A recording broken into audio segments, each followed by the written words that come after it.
Soyez bénis dans le nom de Jésus-Christ. Que la grâce de Dieu soit sur vous et que la paix de Dieu vous accompagne dans le nom de Jésus-Christ. Ce matin, nous allons partager un passage et ce passage, c'est le concept des autels. Le concept des autels. Alléluia.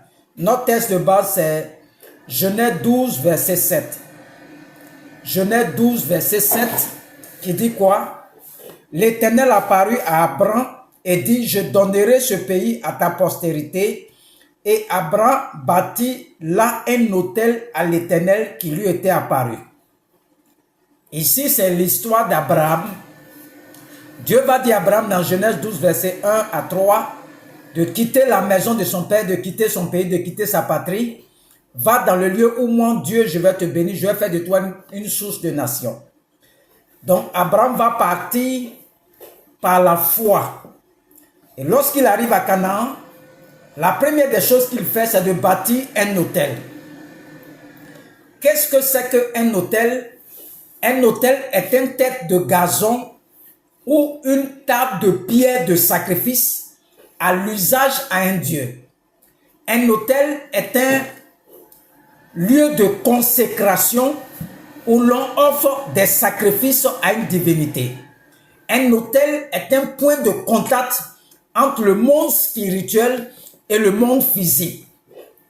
Un autel est une porte spirituelle que les esprits vont emprunter pour s'intégrer, pour interagir avec le monde visible ou le monde physique. Et c'est à partir des autels que les esprits sortant du diable, les esprits sortant de Dieu ont accès à la terre. Un autel est une voie, un autel est un chemin, un autel est une porte, un autel est une route que les esprits vont utiliser pour interagir avec les humains. Et tous les anciens nos anciens patriarches étaient des bâtisseurs des autels. Abraham a bâti des autels, Isaac a bâti des autels, Jacob, il a fait la même chose. Lorsque vous voyez Jacob, dans Genèse 26, 28, quand vous le lisez, Isaac va arriver dans le même lieu, là où Abraham a bâti l'autel de Bethel. Isaac va passer là-bas, Jacob aussi va passer là-bas. Lorsqu'il va arriver là-bas, il va faire quoi?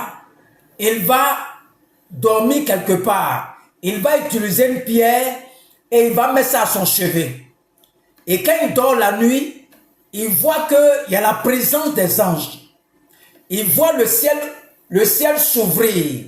Il voit les anges qui montent, qui descendent, qui montent, qui descendent, qui montent, qui descendent. Jacob même est surpris. Il est surpris de voir ça. Il ne s'attendait pas. Ce lieu-là, je dors sur un caillou seulement, sur une pierre, et je vois des anges qui montent, descendent, qui montent, qui descendent. Lui-même, Jacob est surpris. Normalement, Jacob a été téléguidé par l'autel que Abraham avait bâti à l'honneur de l'Éternel. Dans Genèse 12, lorsqu'il arrive à Canaan, à Bethel, il bâtit un autel et son petit-fils Jacob, il ne savait pas qu'Abraham avait bâti un autel dans ces lieux-là. Il arrive dans ces lieux-là, il va prendre un caillou, une pierre, un monument, il va faire son chevet d'or, la nuit il voit les anges. Je veux te dire que cette semaine, d'ici la fin de l'année, vous dormirez sur les autels. Vous dormirez sur les autels. Et la porte des cieux va s'ouvrir dans ta vie. Cette année, la porte des cieux va s'ouvrir dans ta vie.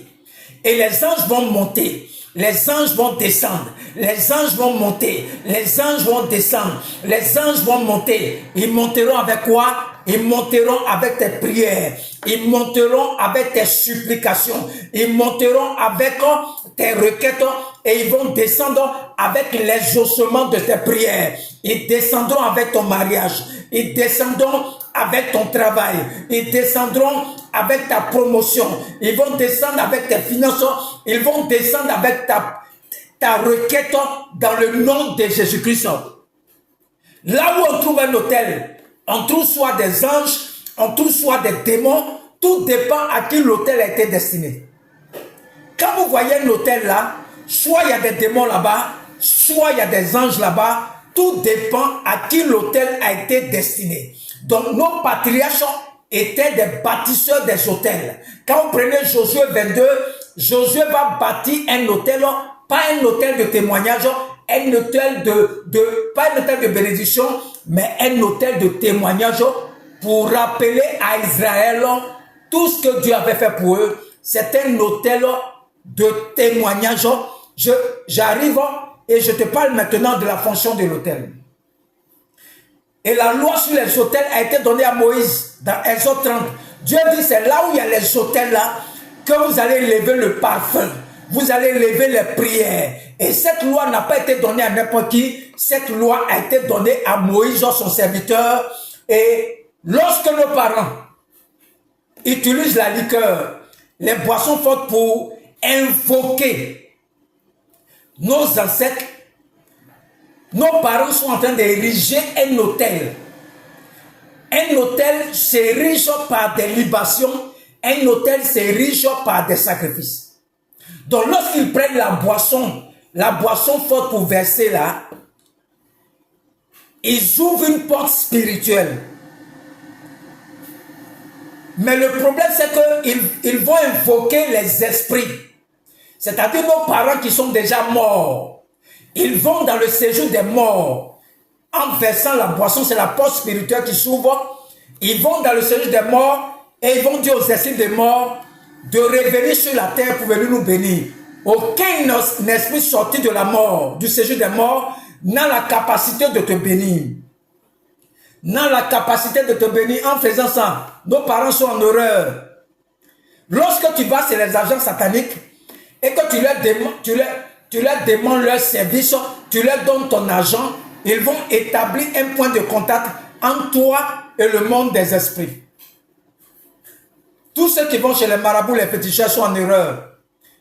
Qu'est-ce qu'ils vont faire? Ils vont établir un point de contact. Tu leur donnes ton argent. Avec ton argent, ils vont établir un point de contact entre toi et les esprits.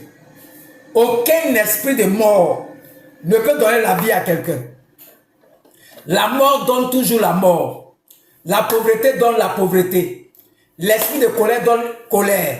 L'esprit de jalousie donne jalousie. L'esprit de mensonge donne mensonge.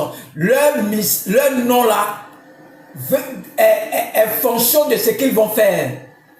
Si c'est un esprit de misère, c'est la misère qui va te donner. Un esprit de mort ne peut pas donner la vie à quelqu'un. Quand il y a les cérémonies, il y a des dédicaces. Il faut appeler les hommes de Dieu. Les hommes de Dieu qui sont outillés dans le domaine. Des hommes de Dieu qui sont des bâtisseurs des hôtels. Des hommes de Dieu qui sont en même temps des bâtisseurs des hôtels, mais qui sont en même temps des hommes hôtels qu'on appelle les hôtels amovibles. Il faut appeler les gens qui sont qualifiés. Si ce n'est pas ton travail de bâtir les hôtels, de faire des libations, il ne faut pas t'amuser avec ces choses. Sinon, tu vas prendre des coups. Il y a des hommes de Dieu qui sont allés prier quelque part, qui reviennent. Ils ont pris des coups, ils ne savent pas. Leurs pieds sont enflés, ils sont malades, ils ne comprennent pas. Parce que le territoire où tu as mis ton pied là, il y a une porte spirituelle. Ou bien il y a ce qu'on appelle les hauts lieux. Plusieurs hôtels dans ces lieux-là. Ce n'est pas n'importe quel homme de Dieu qui fait ça. De la même manière chez nos parents, ce n'est pas tout le monde qui verse boisson là. Chez les chrétiens aussi, il y a des hommes de Dieu, leur travail, ce sont des bâtisseurs des hôtels. Ce sont en même temps des hôtels humains et puis ce sont des bâtisseurs des hôtels. Donc lorsqu'on verse la boisson, et que le sacrificateur prononce des paroles et qu'on dépose l'offrande sur l'autel, quelle est la mission de l'autel? La mission de l'autel, c'est de proclamer dans le temps et dans l'espace les paroles du sacrificateur de façon irréversible. Ça veut dire quoi? Simplement, l'homme ne peut pas parler 24 heures sur 24. L'autel parle 24 heures sur 24. Donc, l'autel est un magnétoscope qui parle 24 heures sur 24 de façon indéfinie et irréversible. Donc lorsque tu bâtis un autel,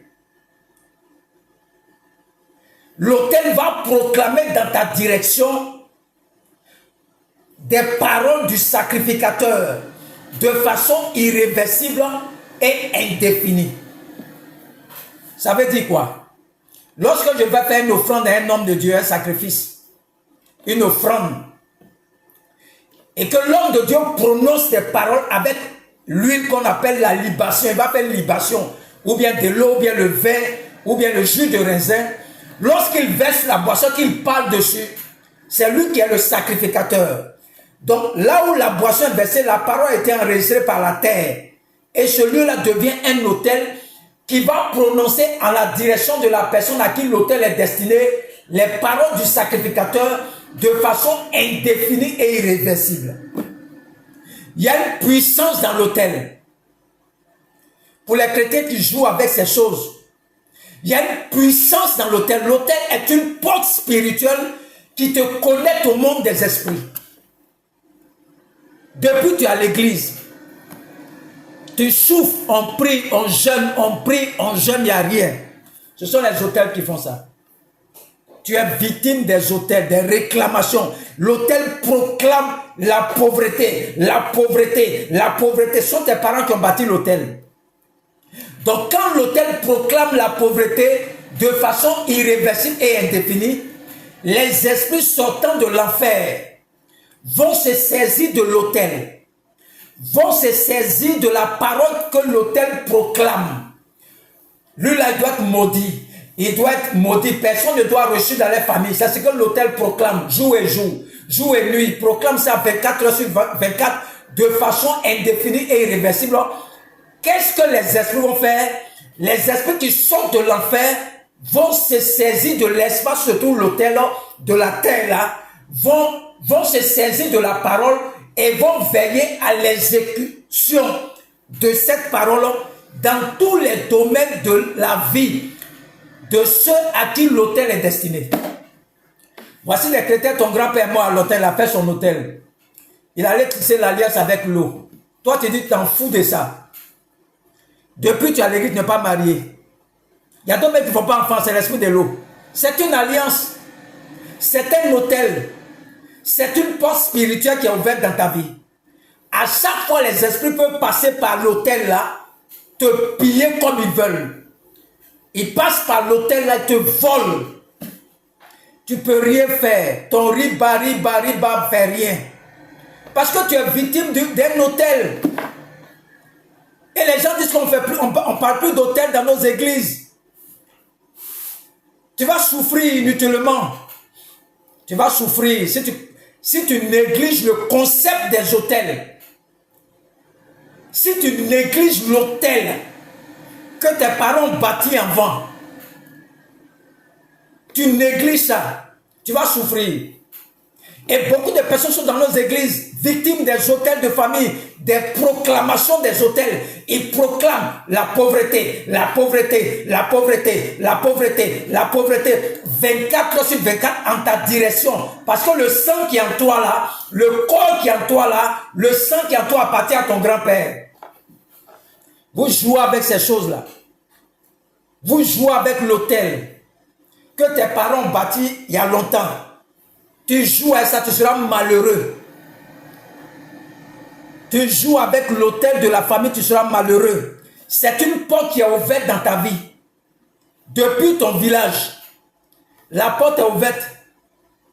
Quand les esprits veulent te rendre visite, c'est facile. Ils rentrent par la porte, ils rentrent, te piller et reviennent. L'autel peut ne pas t'empêcher d'aller au paradis. Il peut te laisser avoir le ciel. Mais l'autel va travailler à te priver de l'héritage que Dieu t'a donné sur la terre. Et si tu ne rentres pas en possession de cet héritage, l'autel va te mettre dans des dispositions où bien tu peux arrêter d'aller à l'église. Ils ne sont pas pressés à toi. Ils vont te laisser aller à l'église. Mais il n'y aura rien dans sa poche. Des hommes de Dieu, ils ont l'onction, ils ont la puissance, mais il n'y a rien dans les poches. Il ne comprend pas ce qu'il arrive. Il est victime d'une proclamation des autels de sa famille. Faut pas négliger l'autel, je te dis ça aujourd'hui. Faut pas négliger l'autel de ta famille. L'autel, le concept de l'autel. L'autel est une porte spirituelle que les esprits vont emprunter pour venir sur la terre. Et quand l'autel est braqué en ta direction, ils vont veiller à ce que la pauvreté là soit sur toi. Il y a des gens qui ont pris pour eux. C'est là que la maladie l'augmente. Tu chasses l'esprit de maladie. Il s'en va prendre d'autres démons de maladie pour revenir en force encore. Et quand vous avez prié pour moi là, mais c'est là que j'ai senti la douleur là. Mais pourquoi c'est devenu fort encore? Parce que l'esprit que vous attaquez là vient d'un hôtel. Et beaucoup d'hommes ne comprennent pas ces choses. On prie pour toi et ça va. Demain ça ne va pas. On dit quand tu chasses un démon, il va chercher encore 7 démons pour revenir. Quand il revient, ton diabète là augmente tellement dans ton corps. Tu es victime d'un hôtel de diabète. Il y a les hôtels de pauvreté. Il y a des hôtels de diabète. Il y a les hôtels de cancer.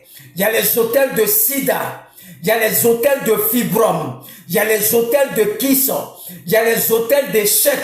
Il y a les hôtels de misère. Il y a les hôtels de rejet. Il y a les hôtels de la honte. Il y a les hôtels de la peur. Il y a les hôtels de la honte. Ce sont des portes spirituelles qui sont ouvertes dans ta vie. Le concept des hôtels. Il faut faire très attention. Il faut faire très attention aux hôtels de famille. La Bible dit, mon peuple périt par manque de connaissance. Non pas une prière, une connaissance. Les hôtels que tes parents ont bâtis en vain. Là. Si tu t'amuses avec ça, les hôtels vont travailler à te priver de l'héritage que Dieu t'a donné sur la terre. Si tu ne rentres pas en possession de cet héritage, tu risques d'abandonner affaire de Dieu. Là. On dit laissez-le aller à l'église, mais il n'aura rien dans sa poche. Laissez-le aller à l'église, aucun enfant. Laissez-le aller à l'église, aucune promotion, aucune joie. Laissez-le. Le concept des hôtels, il faut partager cet enseignement, très bon cet enseignement. Je vais développer, je vais rentrer encore dans les détails. Il faut te connecter, il faut partager cet enseignement, très bon enseignement. Pour ceux qui souffrent, qui ne savent plus ce qu'ils vont faire. Tu es victime des proclamations des hôtels de ta famille. Et je vais te montrer comment on sort de ces choses. Comment on sort de ces choses très faciles. Dieu nous a donné tout ça dans sa parole. Il est mort à la croix pour toi. Et son sang a coulé pour toi. On doit bien t'expliquer tout ça. Pour que tu saches comment gérer ces choses d'hôtel de famille. Là. Depuis que tu pries, ça fait 15 ans, 20 ans. Malgré que tu invoques le nom de Jésus, le sang de Jésus, ta vie ne change pas. Tant que tu ne sais pas ce qui se passe, tu n'as pas la connaissance des hôtels. Ce que tu dois retenir, un hôtel est un lieu de consécration où l'on offre des sacrifices à un Dieu. Un hôtel est une porte spirituelle, est un point de contact entre le monde des esprits et le monde physique. Que Dieu te bénisse, on va continuer la prochaine fois. C'était le prophète Jean Diaz de la mission divine d'amour. On continue la dernière fois. La prochaine fois, il faut liker ces messages, il faut partager ces messages. On va rentrer dans tous les détails des hôtels. Que Dieu vous bénisse au nom de Jésus-Christ. Amen.